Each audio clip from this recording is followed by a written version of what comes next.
चलो नोट्स निकाल लो chapter number 5 के, और पेज नंबर निकालना है 5.4।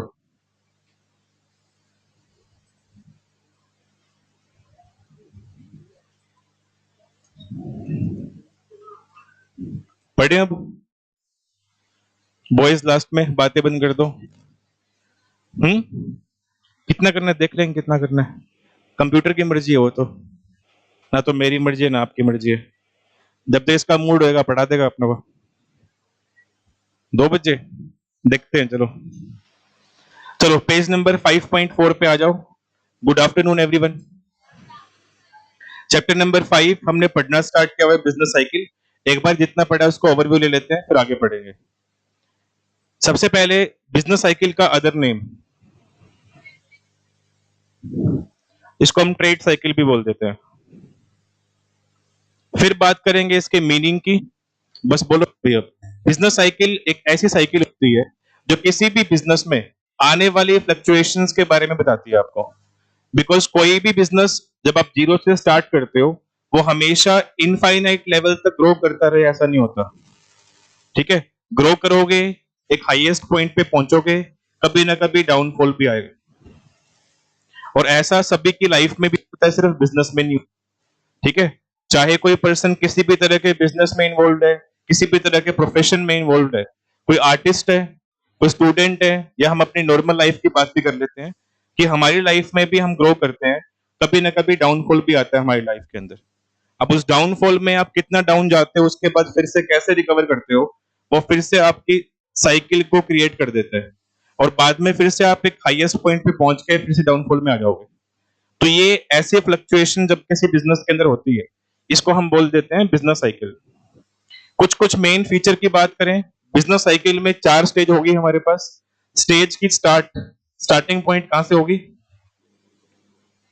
एक्सपेंशन से। उसके बाद पीक, स्टेज नंबर 3 कॉन्ट्रैक्शन आएगा, और स्टेज नंबर 4 ट्रफ आएगा।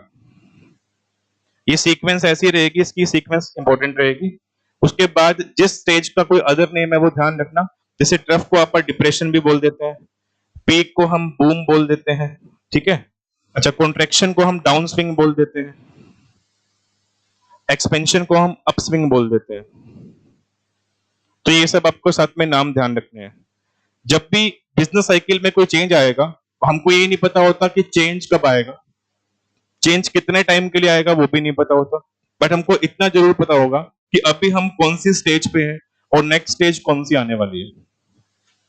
अगर अभी हम पीक एंजॉय कर रहे होंगे तो नेक्स्ट स्टेज पक्का कॉन्ट्रैक्शन आएगी। अगर आप एक्सपेंशन एंजॉय कर रहे हो तो नेक्स्ट स्टेज पक्का पीक आएगी।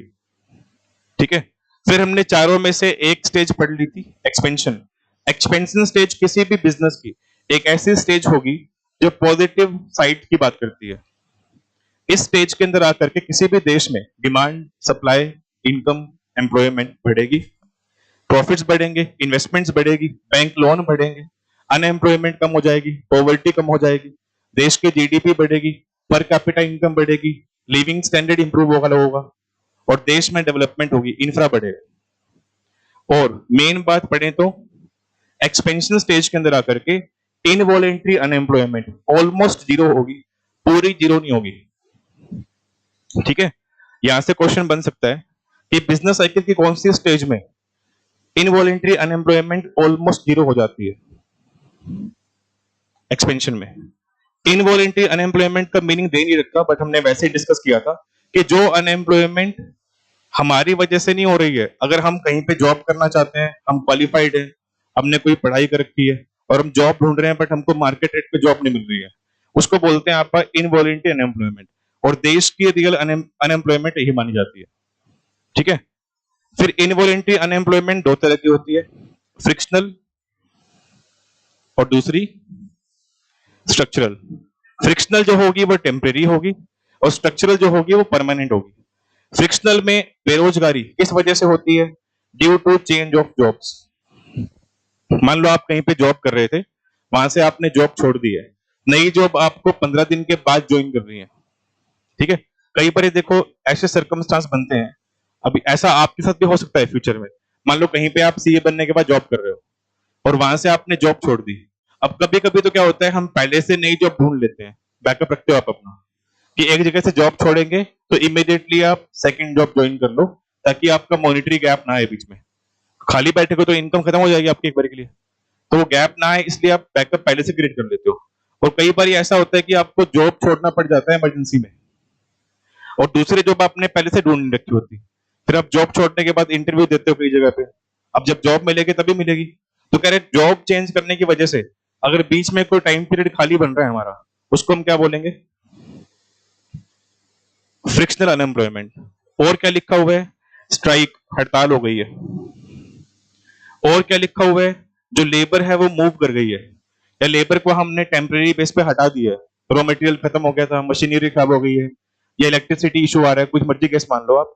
इन केसेस में आपको जो जॉब से हटाया जा रहा होगा वो टेम्परेरी बेस पे होगा। स्ट्रक्चरल में आपको परमानेंट जॉब से रिलीज कर दिया गया है। उसका रीजन क्या हो सकता है? हमने काम ही बंद कर दिया, ठीक है। और रीजन क्या हो सकता है? हमने हमारा बिजनेस टेक्निकली अपग्रेड कर लिया। आपने बायोमेट्रिक सिस्टम सुना हुआ? क्या होता है बायोमेट्रिक सिस्टम? सुना किसी ने? नहीं सुना? सुना आपने? अच्छा, मतलब नहीं पता। अभी जैसे आपकी अटेंडेंस होती है, अटेंडेंस कौन लेता है? ठीक है, वो क्लास में आपका नाम बोलते हैं, रजिस्टर में एंट्री कर देते हैं आपके, ठीक है। बायोमेट्रिक, हाँ, बायोमेट्रिक में क्या होगा? मान लो कि वाटर कूलर के पास एक मशीन लगा दी, उसमें आपको अपनी फिंगर प्रेस करनी है, अटेंडेंस मार्क हो जाएगी अपने आप। अब अगर हाँ, आजकल तो ऑफिस में भी होती है। पहले क्या होता था, कंपनीज के अंदर अटेंडेंस रिकॉर्ड मेंटेन करने के लिए एक बंदा रखते थे अलग से, कि वो डेली हाजिरी लगाए, कौन आया एम्प्लॉय, कौन नहीं आया, बिकॉज महीने के बाद हिसाब करना होगा एम्प्लॉय का, छुट्टी मारी तो पैसे काटने पड़ेंगे ना। तो अटेंडेंस का रिकॉर्ड मेंटेन करने के लिए पहले कंपनीज के अंदर अलग से पर्सन अपॉइंट करते थे। अब जहां लेबर होगी वहां तो लेबर ज्यादा होगी, कंपनी बड़ी है तो वहां अटेंडेंस रिकॉर्ड मेंटेन करना थोड़ा मुश्किल हो जाता है। तो आजकल कंपनियों में, फैक्ट्रियों में मेन गेट पे बायोमेट्रिक सिस्टम लगा देते हैं। वहां आप अपना फिंगर प्रेस कर दो, तो उससे आपका फिंगरप्रिंट टच होकर के आपका रिकॉर्ड बन जाएगा अपने आप से, कि आज आप आए हो और आपने किस टाइम पे फिंगर प्रेस किया है, उसमें टाइम भी लिखा हुआ आएगा कि आपने इस टाइम पे आज एंट्री करी है। अब उस रिकॉर्ड को मेंटेन करने के लिए आपको इंसान नहीं चाहिए, अब वो मशीन अपने आप रिकॉर्ड मेंटेन कर रही है आपका। जैसे ही मंथ एंड होगा तो कोई दूसरा एम्प्लॉय उसमें से डेटा निकाल देगा सारा का सारा, कि कौन सा एम्प्लॉय किस दिन आया था, किस दिन छुट्टी पे था। तो अटेंडेंस रिकॉर्ड करने के लिए आपको आजकल किसी पर्सन को हायर करने की नीड नहीं है, बायोमेट्रिक सिस्टम वो सारा काम कर देते हैं।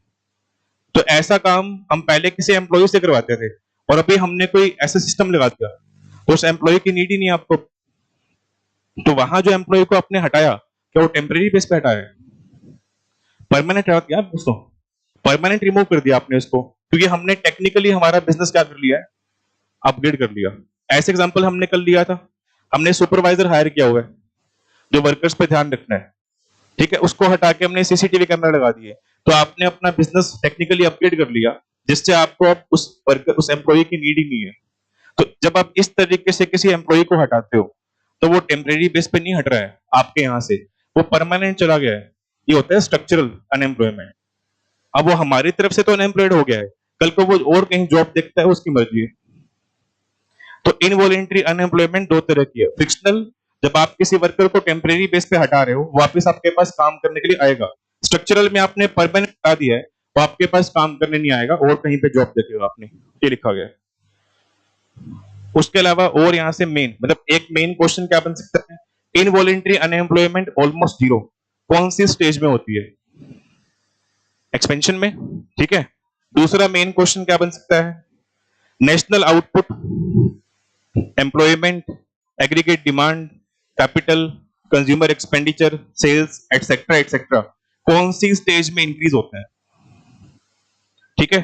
तीसरा मेन क्वेश्चन बन सकता है अनएम्प्लॉयमेंट क्रिएटेड, क्वेश्चन सुनना ध्यान से, unemployment created in the economy due to change of jobs, due to suspend of work, due to strike, due to imperfect mobility of labor are the examples of which unemployment? Frictional। तो ऐसे दो तीन तरह के question यहां से बन सकते हैं। उसके बाद और कुछ खास मेन नहीं लिखा हुआ, हाँ, एक क्वेश्चन और मेन बन जाता है कि जो हमारी एक्सपेंशन स्टेज है वो कहां जाके रुक जाती है, पीक पे। जब हम पीक पे पहुंच जाएंगे तो एक्सपेंशन खत्म हो जाएगा। ये 4 तरह के क्वेश्चन यहाँ पैरा से बन जाते हैं। इसके बाद नेक्स्ट आगे बढ़ते हैं पीक स्टेज। पीक स्टेज एक ऐसी स्टेज को बोला जा रहा है जो किसी भी बिजनेस का हाईएस्ट पॉइंट होता है। Important question, important line. Dash stage refers to the highest point of business cycle. कौन सी स्टेज को बिजनेस साइकिल का हाईएस्ट पॉइंट बोला जाता है? पीक। ये पेपर में आया हुआ क्वेश्चन है। Next, in the latest stage of expansion inputs are difficult to find as they short of their demand and therefore input price increases. Output price also rapidly leading to increased cost of living and greater strain. Strain का मतलब होता है burden, किसी पे burden डालना या pressure डालना on fixed income earners. Consumers begin to review their consumption expenditure on housing, durable goods, etc. Actual demand stagnates. ये लाइन हाईलाइट करनी है। This is the end of expansion and it occurs when economic growth has reached a point where it stabilizes. Stabilize का मतलब stable हो जाना, equilibrium for a short time and then move in the reverse direction. दो तीन main बातें लिखी हुई है, बाकी सब तो सिंपल आप समझ जाते हो। देखो, ये कह रहा है एक्सपेंशन स्टेज में हम अपवर्ड की तरफ जाते हैं, ठीक है। पहले हम समझ रहे हैं रिवर्स डायरेक्शन क्या होती है। कॉन्ट्रेक्शन में कहां जाओगे आप? अपवर्ड या डाउनवर्ड्स? तो कह रहे हैं पीक स्टेज के बाद हम अपवर्ड नहीं जाते, हम रिवर्स हो लेते हैं नीचे की तरफ। अब इस पे क्वेश्चन कैसे बन सकता है? After reaching a point a business moves in reverse direction, what is the name of that point? कौन से पॉइंट पे पहुंचने के बाद कोई भी बिजनेस एक्सपेंशन के उल्टी डायरेक्शन में मूव करता है? कौन से पॉइंट पे पहुंचने के बाद? पीक पे पहुंचने के बाद। सेकंड मेन क्वेश्चन जो पेपर में आ भी रखा है, एक्चुअल डिमांड स्टैग्नेट्स। स्टैग्नेट का मतलब होता है धीरे धीरे रुक जाना। पीक स्टेज एक ऐसी स्टेज है जहां पे आके आप रुक जाते हो। इस स्टेज पे आके आपकी सप्लाई भी कांस्टेंट हो जाएगी, सप्लाई और बढ़ नहीं पाएगी। एग्जांपल कल हम ले रहे थे कि एकेडमी पे 9 क्लासरूम है, 9 क्लासरूम में मान लो 800 बच्चे बैठ सकते हैं और सभी क्लासेस भरी हुई है, मतलब 800 बच्चे एक साथ पढ़ रहे हैं। अब कोई 10 बच्चे और एडमिशन मांग रहे हैं तो पॉसिबिलिटी नहीं है हमारे पास। डिमांड तो है उनकी कि मैं एडमिशन दे दो, बट सप्लाई तो नहीं है ना हमारी तरफ से, स्पेस ही नहीं है, कहां बिठाएंगे उनको। तो पीक पे आकर के किसी भी बिजनेस की सप्लाई क्या हो जाएगी? कांस्टेंट, स्टेबल हो जाएगी और डिमांड भी स्टेबल हो जाएगी, प्राइस भी स्टेबल हो जाएंगे, आपकी इनकम भी स्टेबल हो जाएगी, आपके प्रॉफिट्स भी स्टेबल हो जाएंगे। तो इस स्टेज पे क्वेश्चन बन सकता है कि बिजनेस साइकिल में कौन सी स्टेज ऐसी स्टेज होती है जहां पे आकर के आपके इनकम, आपके सेल्स, आपके प्रॉफिट ये सब स्टेबल हो जाते हैं। स्टेबल का मतलब एक लेवल पे रुक जाएंगे, ऊपर नहीं जाएंगे। तो कौन सी स्टेज पे? पीक पे। तो तीन मेन क्वेश्चन बन गए, हाईएस्ट पॉइंट कौन सा होगा रिवर्स डायरेक्शन के ऊपर, और स्टेबलाइजेशन कौन सी स्टेज में आता है, और एक्चुअल डिमांड स्टैग्नेट मतलब कौन सी स्टेज पे आकर के कंज्यूमर की डिमांड भी रुक जाती है। तो इक्विलिब्रियम लेवल कब बनता है? जब डिमांड और सप्लाई क्या होती है दोनों आपस में। हाँ, और डिमांड सप्लाई के इक्वल होना मतलब आप मैक्सिमम पॉइंट पे पहुंच गए हो, उससे ऊपर जा ही नहीं सकते हो आप। तो यही वो स्टेज है जहां डिमांड और सप्लाई दोनों इक्वल होंगे और रुक जाएंगे कुछ टाइम के लिए, शॉर्ट टाइम के लिए। अब वो शॉर्ट टाइम कितना होगा वो नहीं पता। कोई भी बिजनेस पीक क्या पता 2 महीने एंजॉय करे, क्या पता 6 साल एंजॉय करे, क्या पता 6 महीने, बट हमको ये पता है कि पीक के बाद कॉन्ट्रेक्शन में जाना पड़ेगा हमको, ठीक है। तो यहां से ये 2-3 तरह के मेन क्वेश्चन बनते हैं। नेक्स्ट आओ कॉन्ट्रेक्शन। अगली दो स्टेज थोड़ी ज्यादा ध्यान से समझनी है, ज्यादा क्वेश्चन बनने के चांस यहां से रहते हैं, क्योंकि यहाँ पे ना अभी हम एक और नई स्टेज की बात करेंगे जो बुक में नहीं दे रखी है आपको, बट उसकी लाइन लिखी हुई है। स्टेज का कोई स्पेसिफिक नाम नहीं दे रखा है यहाँ पे आपको, और वहां से क्वेश्चन बनता है पेपर में। एक बार आप समझ भी लो साथ में उसको। देखो, ये पहले एक्सपेंशन स्टार्ट हुआ हमारा, फिर हम पीक पे पहुंचे, फिर कॉन्ट्रेक्शन,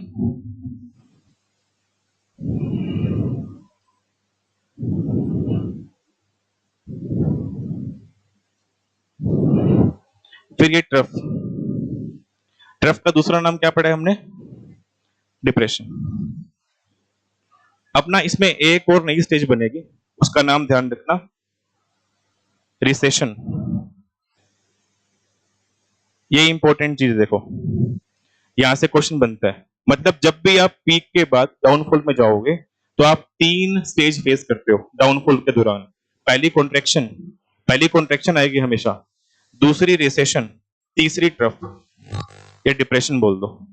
ठीक है, अब इनमें क्या डिफरेंस होगा फॉर एग्जांपल में समझो।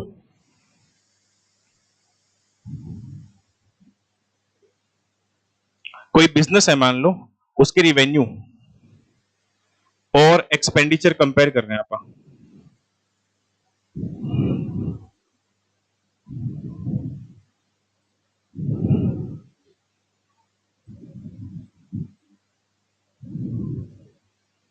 और फिर बाद में उसका प्रॉफिट या लॉस जो बन रहा है वो निकाल रहे हो आप।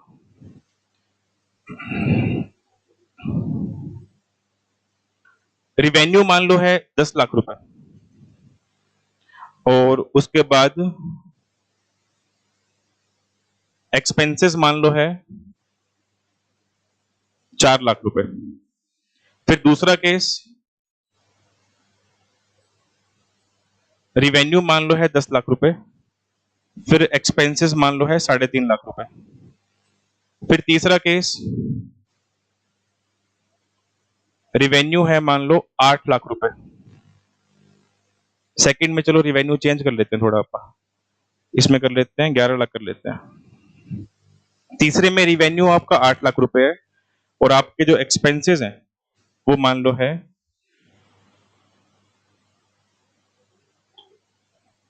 5 लाख रुपए। चौथे केस में रिवेन्यू मान लो आपका आ रहा है 4 लाख रुपए और आपके जो एक्सपेंसेस आ रहे हैं मान लो वो आ रहे हैं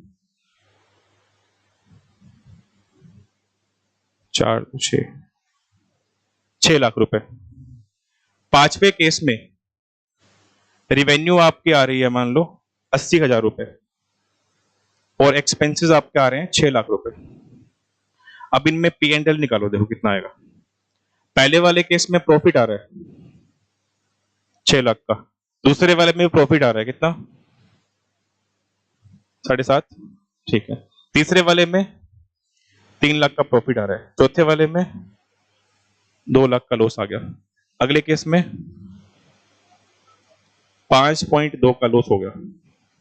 अब इसमें जो नेगेटिव स्टेज है ना, देखो पहली स्टेज आपको प्रॉफिट दे रही है, दूसरे उससे फालतू प्रॉफिट दे रही है।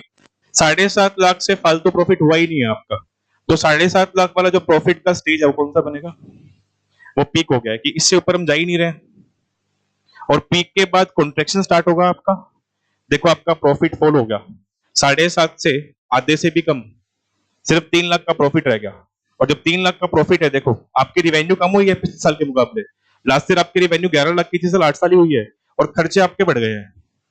तो ये स्टेज ना एक्सपेंशन को नहीं शो कर रही है, ये कॉन्ट्रैक्शन को शो कर रही है। मतलब कुछ बच्चों के माइंड में ऐसा डाउट हो सकता है, जो क्लियर करना है आपको, कि हमेशा प्रॉफिट आएगा तो एक्सपेंशन या पीक होगा। ऐसा नहीं है। आप ये देखो कि इस साल का प्रॉफिट लास्ट ईयर से क्या हुआ है, कम हुआ है ना। तो इस साल का प्रॉफिट लास्ट ईयर से कम हुआ है और लास्ट ईयर का जो प्रॉफिट था वो मैक्सिमम प्रॉफिट था, उससे फालतू प्रॉफिट आपने इन 5 साल में कमाया ही नहीं है। तो सेकंड ईयर का जो प्रॉफिट है वो पीक स्टेज थी हमारे बिजनेस की, उसके बाद हमारे प्रॉफिट्स फॉल हुए हैं, तो कौन सी बनेगी, कॉन्ट्रैक्शन। प्रॉफिट है आपके पास, कॉन्ट्रैक्शन में जरूरी नहीं कि लॉस ही होगा, आपको प्रॉफिट होगा, बट पहले के मुकाबले प्रॉफिट क्या हो जाएगा, कम हो जाएगा। अगले साल देखो, अगले साल तो प्रॉफिट ही रहा, लॉस हो गया, इसको बोलते हैं रिसेशन। ये रिसेशन होता है, ये फर्क है दोनों के अंदर। अब जो 2 लाख लॉस वाला केस है ना, उसको आप कॉन्ट्रैक्शन नहीं बोलोगे, क्योंकि कॉन्ट्रैक्शन सीरियस हो गया और ज्यादा। कॉन्ट्रैक्शन था पहले बट प्रॉफिट एंजॉय कर रहे थे हम लोग, चाहे कम था प्रॉफिट, बट रिसेशन का मतलब आप नेगेटिव चले गए हो, आपके प्रॉफिट और कम हो गए हैं। और अगला केस तो और सीरियस हो गया है, देखो प्रॉफिट कुछ ज्यादा ही खत्म हो गया है और लॉस कुछ ज्यादा ही बढ़ गया है हमारा। तो इस तरीके से आप इन 3 नेगेटिव स्टेज को नाम देते हो। ये जस्ट हमने एक रैंडम एग्जांपल लिया है कि कॉन्ट्रैक्शन, रिसेशन और डिप्रेशन तीनों स्टेज अलग अलग होती है। ठीक है, अब जैसे मान लो अगर हम अपनी बात करें, मान लो मैं हल्का फुल्का कोई कोल्ड फीवर हो गया, ठीक है, खांसी जुकाम है आपको हल्का फुल्का, तो वो कॉन्ट्रैक्शन होगा, रिसेशन होगा या डिप्रेशन होगा, कॉन्ट्रैक्शन होगा। ठीक है, पहले कोल्ड हुआ हमें, खांसी जुकाम, उसके साथ थोड़ा फीवर हो गया, बॉडी हो गया, अब क्या हो जाएगा? रिसेशन हो जाएगा। अब हमारी हालत इतनी खराब हो गई है कि हमें एडमिट होना पड़ रहा है। तो मतलब आपकी जो हालत खराब हुई थी वो कोल्ड से चालू हुई थी। उस टाइम सिर्फ कोल्ड था, आप पढ़ाई कर रहे थे, आप एंजॉयमेंट कर रहे थे, सारे काम कर रहे थे, नॉर्मल खांसी जुकाम था, कुछ ज्यादा था नहीं आपको, दवाई मन किया तो ले ली वरना नहीं ली। अच्छा, कोल्ड रहते रहते फीवर भी हो गया, बॉडी पेन चालू हो गया, अब थोड़ा सा आपको दिक्कत बढ़ गई है, तो घूमना फिरना कम, पढ़ाई कम, आराम ज्यादा करोगे आप, फिर दवाई भी थोड़ी प्रॉपर से लोगे आप, बट उससे ठीक नहीं हो रहे, रिकवर नहीं हो रहे हैं, हॉस्पिटल में गए चेक करवाने के लिए बोल रहे एडमिट करना पड़ेगा। तो घर से ही बाहर निकल गए हो, ग्लूकोज लग रही है आपको, अब तो कहीं घूमना फिरना है ही नहीं, प्रॉपर डाइट फॉलो करना पड़ेगा, प्रॉपर दवाई लेनी पड़ेगी, तो मतलब आपको बॉडी थोड़ा सीरियस इशू शो कर रही है, तो वो डिप्रेशन हो गया। ऐसे ही आप मान लो किसी बात को लेकर टेंशन लेते हो, हल्की फुल्की टेंशन लिया आपने, कुछ खास टेंशन नहीं है कि पेपर दूर है, सब है, ठीक है। अगर आप ये सोचते हो अभी कि अभी पेपर बहुत दूर है, आराम से पढ़ेंगे, अब ज्यादा बर्डन लेने की नीड नहीं है, तो क्या होगा? हमें इतना पता है हम नहीं पढ़ रहे, डर भी लग रहा है, चिंता भी हो रही है, बट ज्यादा चिंता नहीं हो रही, कोई बात नहीं, कर लेंगे हैंडल, हम होशियार हैं, बाद में कर लेंगे, कोई दिक्कत नहीं है। तो हल्का फुल्का बर्डन आ रहा है माइंड के ऊपर, ज्यादा नहीं सोच रहे आप उसके बारे में, तो कॉन्ट्रेक्शन है। अच्छा, अब धीरे धीरे मान लो मई चला गया, जून चला गया, जुलाई चला गया, ठीक है, बस क्यों तुम फॉलो करने वाले हो इसको? तुम ना फॉलो करके बता रहा हूं ना मैं तुम्हें, ऐसा मत करना। जुलाई आ गया, हम वेब सीरीज देख रहे हैं, घूमते फिर रहे हैं सर, अब पढ़ रहे हैं, टेस्ट हो रहे हैं, ठीक है, जब कई में नंबर आ रहे हैं, कई में नंबर नहीं आ रहे, अब पेपर पास आ रहा है, ऊपर से टाइम भी एक्सपायर हो रहा है, और हम ढंग से पढ़ भी नहीं रहे, अब टेंशन थोड़ी बढ़ जाएगी आपको, तो वो रिसेशन हो गया। फिर पेपर कब है हमारे? सितंबर, अगस्त आ गया, अब खतरे खिलाड़ी बन जाएंगे, अब तो सिलेबस भी निपटाएंगे, बस 15-15 दिन में सारा सिलेबस खत्म कर देंगे, क्या अब तक 15 दिन आ लगे, हफ्ते में मैथ्स पूरी, हफ्ते में इको पूरी, हफ्ते में अकाउंट्स पूरा, महीने में सिलेबस पूरा हो गया, पास हो जाएंगे अब तो हम, ठीक है। बट उस टाइम पे डर भी लगेगा ना कि हफ्ते में पढ़ाई कर रहे हैं हम, तो कैसे पढ़ाई हो रही होगी हमारी, कि हम शॉर्ट नोट्स पढ़ रहे हैं, कोई यूट्यूब से लेक्चर लगा रहे हैं, मैराथन लगा रहे हैं, मान लो इस तरीके से, आपने बेसिक तो पढ़ा ही नहीं फिर, तो उस टाइम पे फिर आप ऐसी पढ़ाई करोगे कि सिर्फ पास हो जाओ आप, कंसेप्ट क्लियर कम होंगे, रैंक की तैयारी कम होगी, सिर्फ और सिर्फ आप पास होने के लिए पढ़ रहे हो वहां, तो मतलब डिप्रेशन हो गया। तो डिप्रेशन का मतलब आपकी जो सोचने की क्षमता है सारी खत्म हो गई है। आप सुनते हो ना कई बार कि लोग डिप्रेशन में चले गए हैं, तो डिप्रेशन में जाने का मतलब उनका अपने आप पे कंट्रोल खत्म हो गया है, उनका माइंड काम करना बंद कर गया है, उनका अपनी बॉडी पे माइंड पे कंट्रोल है ही नहीं, क्या कर रहे हैं क्या नहीं कर रहे, इवन सुसाइड तक पहुंच जाते हैं डिप्रेशन में आकर के, मतलब इस लेवल तक हम होते हैं उस टाइम पे, डाउन होते हैं कि हमारा माइंड जो है वो सुसाइड के लिए फोर्स करेगा हमको, और अच्छी एक्टिविटी की तरफ कम जाओगे, नेगेटिविटी बहुत बढ़ जाएगी आपके अंदर। तो डिप्रेशन वैसी चीज होती है बिजनेस के लिए। तो अब डाउनफॉल की बोलो नहीं यार, डाउनफॉल की आपको जो स्टेज पढ़नी है वो इन्होंने हेडिंग में तो कॉन्ट्रेक्शन दे रखी है, और दूसरी हेडिंग में आपको दे रखी है ट्रफ, बट इनके बीच में एक स्टेज और बनती है रिसेशन की। अब कंफ्यूजन बच्चों को उसी केस में होती है कि क्वेश्चन दे रखा होगा आपको डाउनफॉल स्टेज का, तो वो रिसेशन का दे रखा है, कॉन्ट्रेक्शन का दे रखा है, या ट्रफ का दे रखा है, थोड़ा सा वहां आंसर करने में दिक्कत होती है आपको, और क्वेश्चन ज्यादा इन स्टेज में से बनते हैं क्योंकि आपको कंफ्यूजन होती है यहाँ पे। ये कॉन्ट्रेक्शन क्वेश्चन नेगेटिव दे रखा होगा आपको, अब उसमें हम कॉन्ट्रेक्शन पे टिक करें, रिसेशन पे टिक करें, या ट्रफ करें, वो कंफ्यूजन होती है हमको, ठीक है। तो वो थोड़ा ध्यान से समझना होगा। कॉन्ट्रेक्शन स्टेज देखो क्या बोल रहा है, कोई भी देश या कोई भी बिजनेस एंडलेसली हमेशा ग्रो करता रहे पॉसिबल नहीं है। कोई बिजनेस आज ग्रो कर रहा है तो कल को पक्का वो डाउनफॉल में आएगा, ठीक है। कोई देश आज बहुत आगे बढ़ रहा है, जीडीपी बहुत तेजी से बढ़ रही है उसकी, तो कोई ना कोई पैसा जरूर आएगा जब उसकी जीडीपी धीरे धीरे डाउन भी जाएगी। चाइना की बात कर लो आप, एक टाइम पे चाइना के एक्सपोर्ट्स बहुत होते थे, ठीक है। अब अपने आईडी में जो आखिरी चैप्टर दे रखा होता है इंडिया चाइना पाकिस्तान वाला, उसमें आपने पढ़ा होगा चाइना के एक्सपोर्ट्स कम हो गए हैं पहले के मुकाबले, उसमें डेटा भी दे रखा है। तो आज से 7-8 साल पहले बात करें, चाइना मेनली एक्सपोर्ट्स पे डिपेंड करता था, मतलब चाइना को एक्सपोर्ट से इनकम बहुत होती थी, बहुत ज्यादा, क्योंकि उसके जो गुड्स होते हैं, कॉस्टिंग देखो ना गुड्स की और एमआरपी देखो, इंडियन गुड के मुकाबले कोई इंडियन गुड 100 रुपए का है, चाइनीज गुड 60 का मिल जाएगा आपको। और इंडिया में मेजोरिटी लोग गुड बाय करते हैं प्राइस देख के, क्वालिटी कम देखते हैं, ब्रांड कम देखते हैं, ठीक है। मेजोरिटी लोग जो है वो इस देख के गुड बाय करते हैं। पहले चाइनीज गुड्स की डिमांड इंडिया में भी और दूसरे देशों में भी बहुत होती थी। अब जिस देश के गुड्स की डिमांड बढ़ेगी, उनकी एक्सपोर्ट अर्निंग क्या होगी? ज्यादा होगी। तो चाइना की जीडीपी पहले इसलिए बहुत तेजी से बढ़ती थी, उनकी जो फॉरेन रिवेन्यू है बहुत हाई होती थी। बट धीरे धीरे दूसरे देशों ने और इंडिया ने भी चाइनीज गुड्स को बॉयकॉट करना स्टार्ट कर दिया कि हम चाइनीज गुड्स बाय नहीं करेंगे। ठीक है, कुछ पॉलिटिकल इश्यूज थे उस चीज को लेकर के, कुछ का इशू इस तरीके।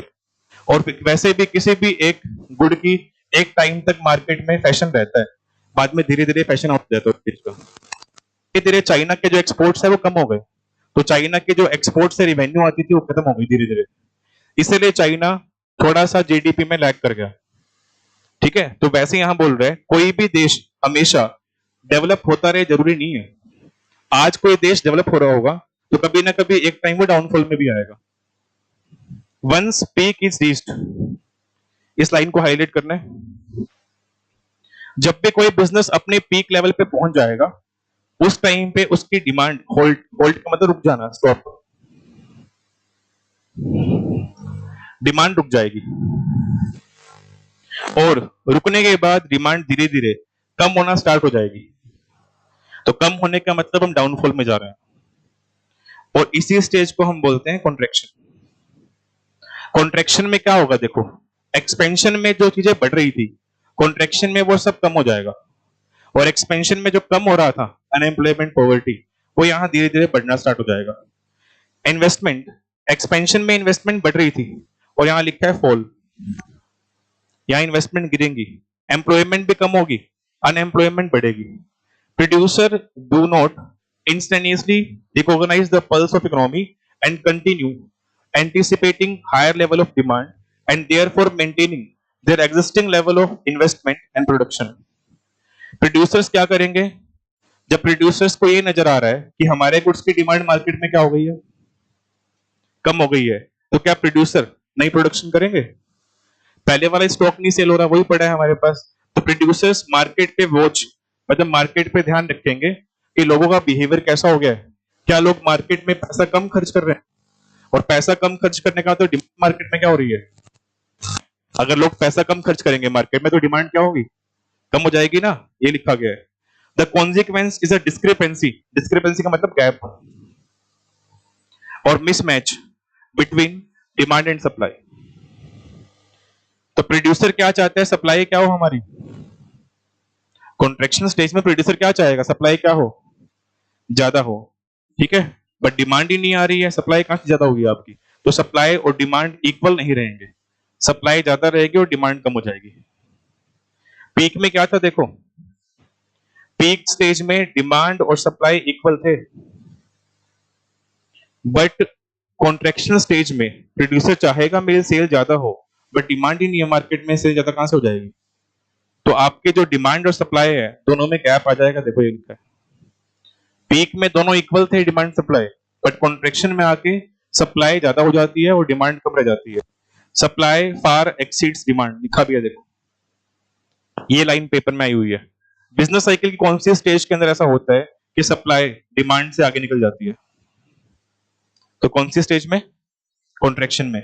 रिसेशन नहीं डालना इसका आंसर, आने को तो रिसेशन भी आ सकता है, नेगेटिव है वो भी, बट अभी कॉन्ट्रैक्शन है, अभी कुछ ज्यादा फर्क नहीं पड़ा है हमारी सेल्स के अंदर, थोड़ा बहुत फर्क पड़ा है सिर्फ, ऐसा बोल रहा है।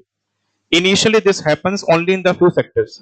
कॉन्ट्रैक्शन जब आएगा तो पूरे देश में इकट्ठा एक साथ नहीं आता, वो धीरे धीरे सेक्टर वाइज आता है। जैसे कोविड आया था, आपको पता है कोविड सबसे पहले कौन से सेक्टर में आया था? इंडिया में किस सेक्टर के अंदर सबसे पहले कोविड आया था? ऑटो सेक्टर में। जो कंपनियां कार, ट्रक, स्कूटी, बाइक बनाती है उसे बोलते हैं ऑटो सेक्टर, ऑटोमोबाइल सेक्टर बोल देते हैं आपस को। तो सबसे पहले कोविड का इंपैक्ट इंडिया में, नेगेटिव इंपैक्ट ऑटो सेक्टर पे आया था। अब कह रहे हैं जब कॉन्ट्रैक्शन स्टार्ट होगा ना, तभी देखो कॉन्ट्रैक्शन का मतलब क्या है, आपको हल्का फुल्का कोल्ड हुआ है सिर्फ, पूरी बॉडी थोड़ा ना खराब हो गई है आपकी, जुकाम खांसी हुई है ना, बीमार कहां हुए हो आप? तो जब कॉन्ट्रैक्शन आएगा तो ऐसा नहीं कि पूरा देश एकदम से डाउन हो जाएगा, धीरे धीरे असर पड़ेगा उसका। तो धीरे धीरे कॉन्ट्रैक्शन अपना असर दिखाएगा, स्टार्ट होगा किसी एक सेक्टर से, फिर एक सेक्टर से दूसरे सेक्टर पे शिफ्ट हो जाएगा, वो दूसरे से तीसरे पे शिफ्ट हो जाएगा, फिर धीरे धीरे उसका असर बढ़ जाएगा, फिर रिसेशन बन जाएगा वो कॉन्ट्रैक्शन, ये लिखा गया है। बट रैपिडली मतलब तेजी से, स्प्रेड का मतलब फैल जाना सभी सेक्टर्स के ऊपर। Producers being aware of the fact that they have indulged in excessive investment and over production respond by holding back future investment plans. अब ये कह रहा है अगर मान लो देश में कॉन्ट्रैक्शन चालू हो गया है और आप ना नई इन्वेस्टमेंट करने के बारे में सोच रहे थे, तो करोगे नई इन्वेस्टमेंट? एक बार वेट करोगे? कोविड में कोई नया काम करेगा? सिंपल सी बात है ना, नहीं करोगे। और वो काम जिसका लॉकडाउन लगा हुआ है, क्या फायदा काम करने का जब काम चलना ही नहीं है? यहाँ ध्यान दो। तो कॉन्ट्रैक्शन में क्या होगा, अगर आप नई इन्वेस्टमेंट करने का प्लान कर रहे थे, एक बार उसको होल्ड कर लोगे। होल्ड करना मतलब रुक जाना, नई इन्वेस्टमेंट नहीं करोगे आप। अच्छा, आप नई नई मशीन परचेज करना चाह रहे थे, नया रॉ मटेरियल का ऑर्डर देने जा रहे थे, दोगे ऑर्डर या वेट करोगे? तो कह रहे नए ऑर्डर दिए होंगे सारे कैंसिल कर देंगे, और अभी कोई नए ऑर्डर देंगे भी नहीं, बिकॉज कॉन्ट्रैक्शन में काम कम हो गया है ना आपका। तो नई मशीन क्यों मंगवानी है? पहले वाली मशीनों से काम नहीं हो रहा। नया रॉ मटेरियल क्यों मंगवाना है? पहले वाला स्टॉक ही नहीं बिक रहा हमारा, ये लिखा गया है। तो इससे मार्केट में क्या होगा, डिमांड कम हो जाएगी, कैपिटल गुड्स की भी और रॉ मटेरियल की भी। कौन से गुड्स होते हैं कैपिटल गुड्स? इनमें तीन खास बात होती है। कौन कौन सी? ड्यूरेबल हो गए, ठीक है, ठीक है। एक्सपेंसिव मतलब हाई वैल्यू के हो गए। इमूवेबल, और कौन परचेज करेगा इसको? प्रोड्यूसर। तो कैपिटल गुड ऐसे गुड होते हैं जो प्रोड्यूसर परचेज करता है, हाई वैल्यू के आते हैं, इमूवेबल नेचर के हो गए हैं, और लॉन्ग टर्म तक आप इनको यूज करते हो, ठीक है। रॉ मटेरियल, कैपिटल गुड्स, इनकी डिमांड मार्केट में कम हो जाएगी कॉन्ट्रैक्शन के अंदर। हमारा काम ही नहीं, काम ही खत्म हो गया है, तो नया रॉ मटेरियल क्यों लेके आए, नई मशीनरी परचेज करें। और लोग क्या करेंगे, ऑर्डर कैंसिल करेंगे अपने। कैंसिल करना और कर्टेल, कर्टेल मतलब रिड्यूस कर देना, कम कर देना। This is the turning point, ये लाइन इंपॉर्टेंट है। This is the turning point and the beginning of recession. इस पे क्वेश्चन कैसे बनेगा, देखो इस लाइन के ऊपर।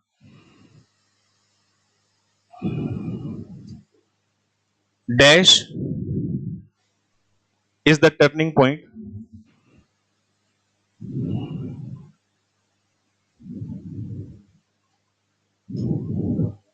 and beginning of recession. Option A contraction, option B peak, option C expansion, option D trough. Contraction. तो contraction एक ऐसा टर्निंग पॉइंट होगा जहां से हमारा बिजनेस ग्रो करके लग है, और वहीं से क्या चालू हो जाएगा।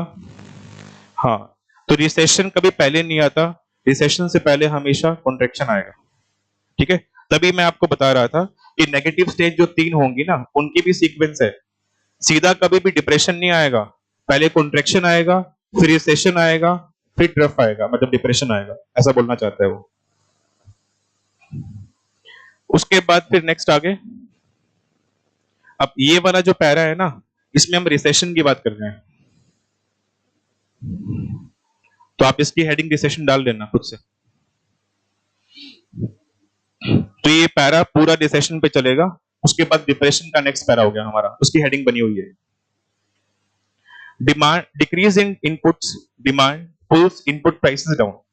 अच्छा, जब रिसेशन चालू हो जाएगा, रिसेशन का मतलब हमारी सेल और क्या हो गई है, सेल तो हमारी कॉन्ट्रैक्शन में भी कम हुई थी, बट वहां इतना फर्क नहीं पड़ा था।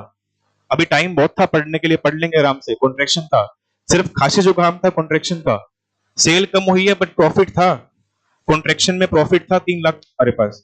बट रिसेशन का मतलब अब थोड़ी सोचने वाली बात है, प्रॉफिट तो गायब हो गया और लॉस पे चालू हो गया है। तो रिसेशन में आपकी सेल और कम हो जाती है, और खर्चे तो जैसे थे ही होंगे, खर्चे तो आपके जो फिक्स्ड कॉस्ट आनी है वो तो आएगी आएगी। अच्छा, तो रिसेशन में डिमांड क्या होगी, रिसेशन में डिमांड क्या होगी, रिसेशन में डिमांड, पब्लिक के पास पैसा ही नहीं है खर्च करने के लिए, डिमांड कम हो जाएगी। और जब किसी गुड की डिमांड कम होती है तो प्राइस क्या हो जाते हैं, डिमांड कम होती है तो प्राइस भी कम हो जाता है ना मार्केट में। हम दुकानदार हैं, लोग हमारे पास कस्टमर बन के गुड्स परचेज करने नहीं आ रहे हैं, तो आप सेल में सामान बेचेंगे, थोड़ा कम रेट में सामान बेचेंगे ताकि सामान तो बिके हमारा। तो इस लाइन को हाईलाइट करना है। ध्यान बोलना नहीं भाई। ये कह रहे हैं जब भी किसी देश में रिसेशन आता है तो डिमांड कम होती है और डिमांड की वजह से गुड्स के प्राइस भी डाउन जाते हैं, इनपुट के प्राइस, रॉ मटेरियल सस्ता हो जाएगा, मशीनरी सस्ती हो जाएगी, वेजेस क्या होंगी, वेजेस बढ़ेंगी कम हो जाएंगी, रिसेशन में काम ही नहीं होगा तो अनएम्प्लॉयमेंट भी बढ़ेगी और वेजेस भी कम हो जाएगी। अच्छा, जो लोग इंटरेस्ट से पैसा कमा रहे थे ब्याज पे पैसा दे करके, तो ब्याज की रेट भी क्या हो जाएगी, कम हो जाएगी। इससे मार्केट में काम भी कम हो जाएगा, हर एक गुड और हर एक सर्विस की डिमांड फॉल कर जाएगी। Producers lower their price in order to dispose of their inventories and for meeting their financial obligations. Recession के अंदर प्रोड्यूसर चाहेगा कि मेरा स्टॉक सेल हो जाए, चाहे एट पार पे सेल हो जाए, एट पार पे, ताकि कम से कम जो मेरा खर्चा लगा है वो तो मेरा रिकवर हो जाए। तो प्रोड्यूसर क्या चाहेंगे, उनके पास एक्सेस इन्वेंटरी पड़ी है, डिस्पोज ऑफ करना मतलब सेल करना। प्रोड्यूसर चाहेगा चाहे मैं कम प्राइस पे गुड बेच लूं बट गुड बिके तो सही मेरा, ये लिखा गया है। Consumer in turn expect further decrease in prices and postpone their purchase. Recession में कंज्यूमर क्या सोचेगा, महंगाई कम हो गई है, फ्यूचर में और महंगाई कम होगी, अभी गुड्स परचेज नहीं करते, रुक के परचेज करेंगे। और वैसे भी रिसेशन में पब्लिक के पास पैसा कम हो जाता है, ये सप्लाई मार्केट में कम रहती है, तो पब्लिक के पास आलतू फालतू खर्च करेंगे, पैसा कम हो जाएगा। Reduced consumer spending, aggregate demand fall होगी, गुड्स के प्राइस फॉल होंगे। The discrepancy between demand and supply gets widen further. अच्छा, कॉन्ट्रैक्शन में देखो क्या था, सप्लाई ज्यादा थी और डिमांड क्या थी, कम थी। रिसेशन में भी ये होगा, हम सप्लाई करना चाहते हैं बट डिमांड क्या आएगी, बट कॉन्ट्रैक्शन के मुकाबले रिसेशन में डिमांड में चेंज क्या आएगा, डिमांड फॉल कम होएगी क्या ज्यादा होएगी। कॉन्ट्रैक्शन में मान लो डिमांड 10% से गिरी थी, तो रिसेशन में डिमांड 10% से फालतू गिरेगी कम गिरेगी, ज्यादा। ये कह रहा है कि यहाँ जो डिमांड में फॉल आएगा ना वो और ज्यादा आएगा, वाइडन का मतलब ज्यादा। This process gather speed and recession become severe. तो कह रहे अगर आपके बिजनेस के अंदर तेजी से डिमांड कम हो रही है तो मतलब आप रिसेशन में पहुंच गए हो। सेवर का मतलब सीरियस। सिर्फ खांसी जुकाम था बट उससे आपको बॉडी पेन हो रहा है, आंखों में जलन हो रही है और बुखार भी फील हो रहा है, तो आपको थोड़ा सा सीरियस होना पड़ेगा, दवाई लेनी पड़ेगी, ढंग से आराम करना पड़ेगा, ये बोलना चाहते हैं। इन्वेस्टमेंट्स कम हो जाएंगे रिसेशन के अंदर, प्रोडक्शन कम हो जाएगी, एम्प्लॉयमेंट कम हो जाएगी, इनकम कम हो जाएगी, डिमांड कम हो जाएगी, कंजम्पशन कैपिटल गुड का और कंज्यूमर गुड का कम हो जाएगा। कैपिटल गुड वो होते हैं जो कंज्यूमर प्रोड्यूसर परचेज करते हैं और पैसा कमाने के लिए, कंज्यूमर गुड कौन परचेज करता है, कंज्यूमर अपनी सेटिस्फेक्शन को पूरा करने के लिए। अच्छा, ये लाइन इंपॉर्टेंट रहेगी next, business firms become pessimistic about their future. Pessimistic का मतलब होता है जो नेगेटिव सोचता है, नेगेटिव थिंकिंग वाले पर्सन को बोलते हैं पेसिमिस्टिक। इसका अपोजिट होता है ऑप्टिमिस्टिक। Optimistic positive. अब ये कह रहे हैं, अब इस पे क्वेश्चन पेपर में आ रखा है, बिजनेस साइकिल की कौन सी स्टेज में एक प्रोड्यूसर पेसिमिस्टिक थिंकिंग का बन जाता है।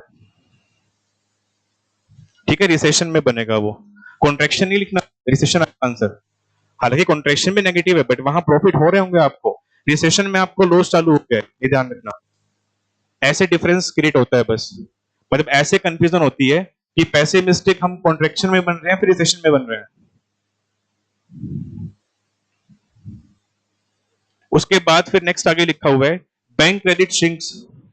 अच्छा, रिसेशन करके मार्केट में काम कम हो गया है तो बैंक से लोन क्या लेंगे लोग, ज्यादा है फिर कम, लोन भी कम हो जाएंगे। बैंक क्रेडिट का मतलब बैंक लोन, श्रिंक का मतलब होता है रिड्यूस होना।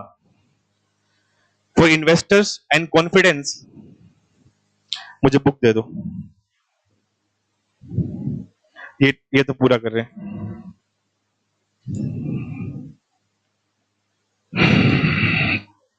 कहां पे पढ़ रहे थे, हाँ बुक से पढ़ रहे हैं अभी। देखो, बिजनेस फर्म्स, बोलना नहीं बस ये 2 पॉइंट पूरे कर लो। Business firms become pessimistic about them, about their future state of economy and there is fall in profit expectations which induces them to reduce investment. तो पेसिमिस्टिक का मतलब समझ गए, ये इंपॉर्टेंट वर्ड है कि कौन सी स्टेज में आकर के बिजनेसमैन नेगेटिव सोचना स्टार्ट कर देगा कि हम बिजनेस करेंगे तो लॉस ही होगा, हमको कॉन्फिडेंस खत्म हो जाएगा उसका यहाँ पे आके। बैंक क्रेडिट श्रिंक्स, बैंक से लोग लोन भी नहीं लेंगे इस स्टेज में आकर के।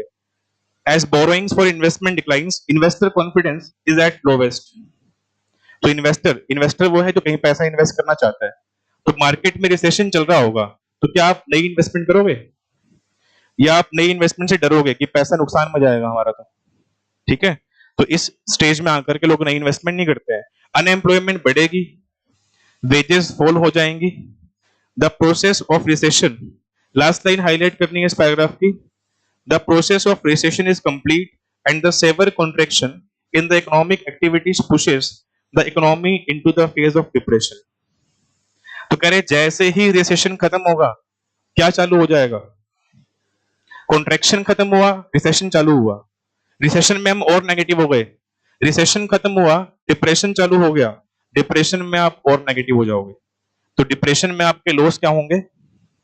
और ज्यादा बढ़ जाएंगे, ये लिखा गया है। फिर डिप्रेशन स्टेज को पढ़ लो फटाफट से बस।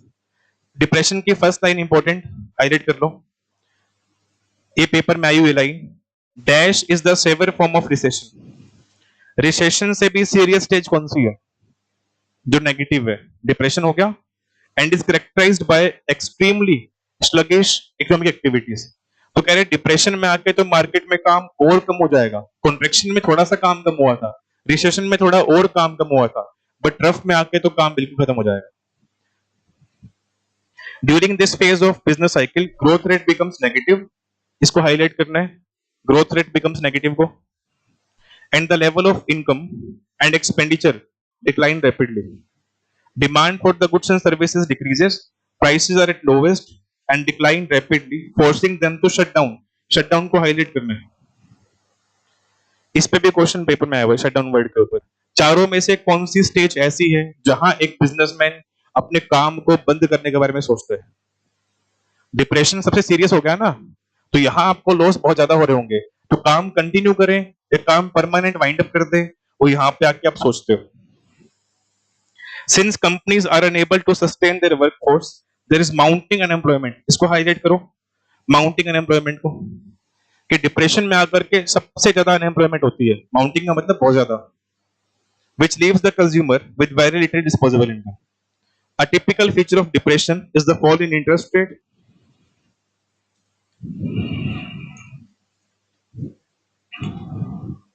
And people's demand for holding money increases. अच्छा, ट्रफ में आकर के ना आपको बैंक में पैसा रखने पे ब्याज बहुत कम मिलता है, तो लोग बैंक के अंदर पैसा रखेंगे, अपने पास रखेंगे पैसा? तो कह रहे पब्लिक अपने पास होल्ड करेगी पैसा, बैंक से ब्याज तो कुछ आ ही नहीं रहा, तो बैंक में पैसा क्यों छोड़ना, अपने पास रखो। Despite lower interest rate the demand for credit declines. Bank बोल रहा है कि लोन ले जाओ कम ब्याज के रेट पे, ट्रफ में हम बोल रहे हैं कि क्या करेंगे पैसे का, कहीं पे भी इन्वेस्ट करेंगे वहां लॉस ही होगा हमको। तो कह रहे बैंक आपको लोन ऑफर करेगा ट्रफ में सस्ते रेट पे, बट फिर भी लोग लोन नहीं लेते, बिकॉज वहां आपका कॉन्फिडेंस ही नहीं है मार्केट में काम करने का, और वैसे भी इन्वेस्टमेंट करने पे लॉस होने के चांस क्या होते हैं यहाँ पे, ज्यादा होते हैं। फिर नेक्स्ट लाइन में इंपॉर्टेंट वर्ड दे रखा है, बैंकिंग और फाइनेंशियल क्राइसिस, इसको हाईलाइट करना है। इसका मतलब होता है पैसे की कमी हो जाना। तो चारों में से कौन सी स्टेज ऐसी है जहां बैंक्स में भी काम कम हो जाता है और देश के अंदर पैसा सबसे ज्यादा कम हो जाता है? तो फाइनेंशियल क्राइसिस का मतलब कुछ बहुत ज्यादा नेगेटिव हो जाना, ये लिखा गया है। Industries specially capital and consumer durable goods industry suffer from access capacity.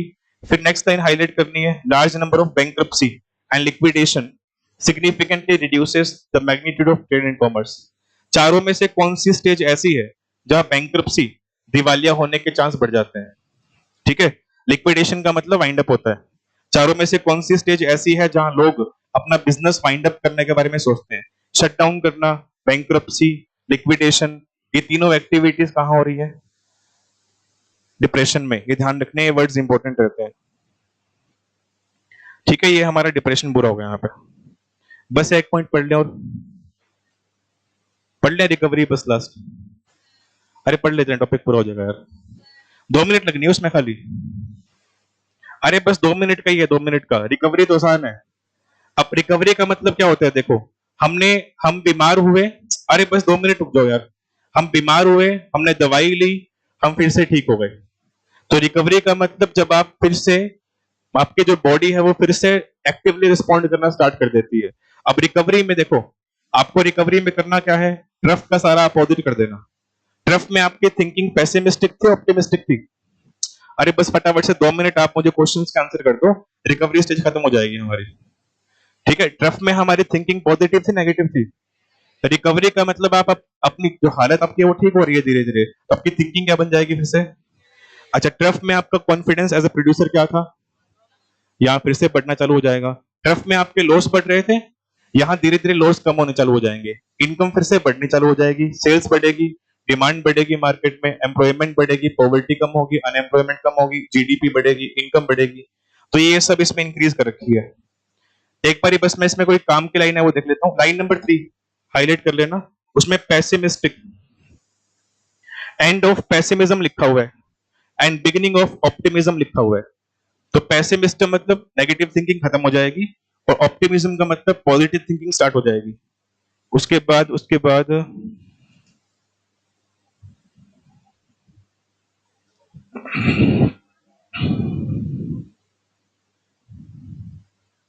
ठीक है, बाकी सब तो सिंपल लिखा है, मेन एक लाइन समझानी थी मेरे को आपको।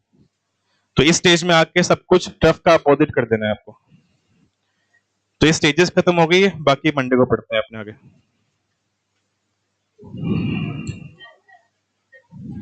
हम्म।